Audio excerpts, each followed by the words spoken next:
Like the salt to its sea, I have clung to you all these deadly years. Didn't know when you have handed me the fruit bearing poison. You have given me venomous death, wrapped in the nectarine essence of life, and I have breathed in it whole, sucked it full throttle, usurping its death-loving fractals. Like a dark canopy shielding the resplendent day, the dense night descends, and the home of my body takes refuge in your smoldering dark embers. Even the crickets have perhaps been oblivious of chirping. I look intent at your dark foreboding, the daring hint of nemesis in your eyes. We make love shamelessly, and the shadow of a deep, lustrous death dangles above us. Like a luscious rose blooming in dense desire, I have embraced the memory of your poison flower, and you have sucked me in, deeper and deeper in your dark, sinister despair. Like the rain, the rebellious torrent of many, many births, my every cell, my every atom bursts forth in the cacophony of your urgent wants. The night gives in. I know the poison fruit will last only some more. I have lost trace of the days, trailing along with you, when in my tattered days I had thrust on you the mammoth burden of my hemlock life. Today, the poison fruit I nibble smirks at me.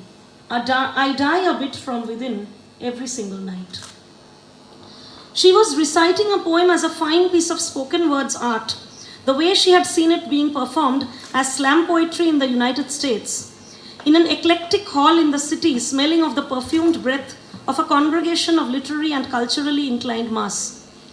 She took deep breaths in between the volcanic eruptions of the lines, taking in the fine sensations of the city in its new avatar dangling in front of her eyes. Eta ki Kolkata? She asked herself.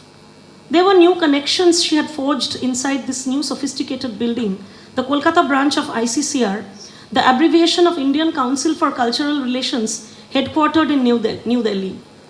There had been a new library in that very building in the second floor, Intercultural Poetry and Performance Library, totally devoted to poetry, and a quick tour there refreshed her poetic sensibilities, which she would voluntarily hide under the garb of her academic identity from time to time. Because এটা কেন লিখেছি, কবিতা ওর জীবনের একটা ব্যথার জায়গা ছিল। So আমেরিকাতে গিয়ে she had hid her identity as a poet and became a scholar. Somehow volcano যেরকম dormant থাকে আবার একটা সময় এসে আবার erupt করে, poetry erupted out of her and became a spoken words art. At the request of an old friend with whom she had common ties of English literature, she created her membership at the library for a whole year, which means she would be invited to all their literary and cultural events and celebrations as long as she stayed in the city, and also rejoin them as a member whenever she visited next. Moreover, she could be connected with them all the while through their close group on social media. এরপরে আমি একটুখানি skip করে যাচ্ছি। এই যে জয়কে যে ও দেখছে ফার্স্ট টাইম, ওর যে ঝটকাটা লাগছে ওটা 5 বছর বাদে, তো সেইটা আমি একটু ডেসক্রাইব করছি। He had put on some weight and a pair of glasses, and also sported a French beard, looking a lot more conceited, a lot more stern and ambitious than the last time she had met her in the university campus. She started shivering, her palms turned cold as she sat restlessly in the seat assigned for her. A part of her felt somehow that seeing him again was destined, as was her visit to Kolkata. Yet another part of her was dying to run away, far, far away from everything unfolding before her eyes at that moment. Her tears had stopped in their tracks. She had to appear calm and composed as the situation demanded. She evaded the opportunity of shaking hands with him and greeting him before the poetry reading session began. But eventually, their eyes had to meet, and she saw him seeking her ardently with his eyes, holding a bouquet in his hands. She had a bouquet of the same size in her hands too, with the same floral decorations. The smell of the Kolkata roses enticed her senses again, triggering the memories of the Rose Day in the university years back, when they had both gifted each other pink, red and white roses, and later joked about their cheeky way of serenading each other with flowers. Why does a guy always have to woo a girl with flowers? I find it rather stupid and awkward. Boka boka, she had told him. Well, well, instead of propagating change, be the change yourself. Woo me with flowers, madame. Doing that precisely, mister. Consider yourself lucky for that. But then, there are other ways of wooing boys, far more intellectual than flowers. Flowers are very physical, with strong smells and smell and all that. Other ways, like John Donne and metaphysical poetry. Haven't we had enough of that already? Come on, think of something else. Think, think, think. He had teased her, pulling her hair and bringing her close. এবারে আবার skip করে একদম last পার্টে আমি চলে যাচ্ছি। এবারে জয় কি ভাবছে যে এতদিন দেখার পর, এটা তো গেল ওর ভার্সনটা, ফ্ল্যাশব্যাক আসছে সেখানে। জয় কি ভাবছে? He had ardently hoped for a few moments or a day when they would be together again, ever since seeing that email notification on Annie's phone. So Annie is this third person who comes into the picture. Joy is engaged to Annie, by the way, by this time. But the way he had bumped into her today, the circumstances of their meeting was way beyond his wildest imagination. His eyes stayed fixed on her face and her beautiful frame all the while, although they did not exchange much, apart from the perfunctory hi and how are you doing just after the performance. Where is Anindita? She managed to ask, in spite of herself. Sick, down with fever and convulsions recently. Can't perform for quite some time now. I'm sorry. She knows you are here in the city. And did you too? Amrita's eyes asked silently. Her poetry shook the very core of his being. Joy knew there was a bit of Taslima Nasreen in it, her favorite writer of Bangladesh since her college days. But the pain and the laceration of her inner wounds came back in every alternate line, spiraling all around him. He had traded her with all that jazz. All that jazz was famous now, but he had lost her. Yet, he had found her in a new avatar. He had noticed her engagement ring in the ring finger of her right hand, which told him she had taken somebody else in her life. এই পর্যন্ত হলো। আর কি একটু time আছে short story থেকে 2 minute পড়ার মতো না? আমাদের অ্যাকচুয়ালি অবভিয়াসলি অনেকে আছেন পড়ার মতো। তো এটা গেল একটা প্রেমের গল্প। এবার আমি একটু ট্রান্সজেন্ডারের গল্পটা, যেটা একেবারে আলাদা, সেটা আমি একটু, এটা একদমই সেক্সুয়ালিটি এবং জেন্ডার আইডেন্টিটি নিয়ে একটি গল্প। এটা কিন্তু বাই দ্য ওয়ে কলকাতাতে নয়, এটা কিন্তু একেবারেই নিউ দিল্লি। কিন্তু আপনারা জিজ্ঞেস করবেন যে কলকাতার সঙ্গে যোগসূত্রটা কি, সেটা জানতে হবে। তাহলে এখানে আরো অনেকগুলো ক্যারেক্টার আসছে, ত্রিনা তার মধ্যে একটি ক্যারেক্টার, যে কলকাতা থেকে পালিয়ে গেছিল এবং সে জানতে পারলো যে আমি তো প্রেম নিয়ে অপ্রেম নিয়ে পাগল হয়ে যাচ্ছিলাম, এর বিয়ন্ডেও তো একটা লাইফ আছে। সে যদি ট্রান্সজেন্ডারকে মিট না করতো, she wouldn't have known that there are even more severe wounds than love can inflict on a human being. So রানীকে দেখে তার জীবনে একটা hard lesson she learned a hard way, এবং এটা রানীর গল্প।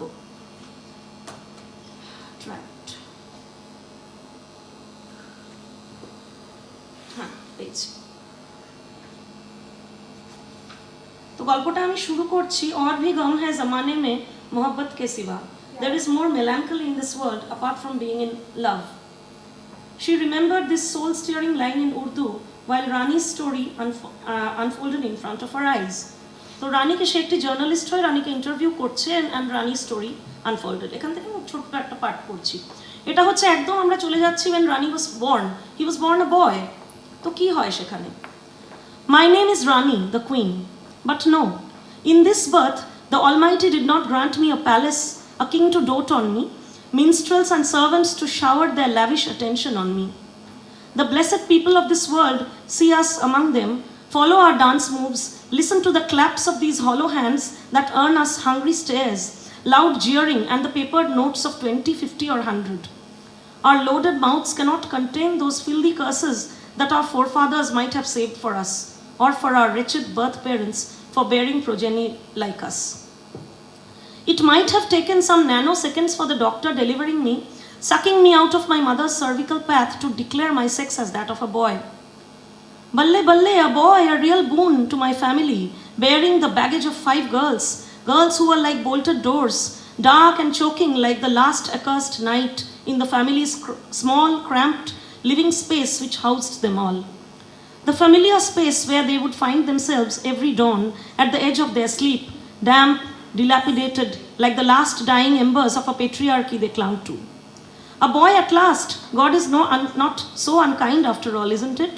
My joyous father said, clasping my frail mother's fingers. My mother looked at me, her much-awaited newborn, her face pale, devoid of blood.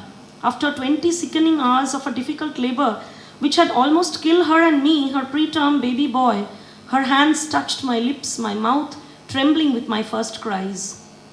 It was the auspicious eve of the Baisakhi. Virgin dewdrops had glistened on faith's leaves. My parents brought me home.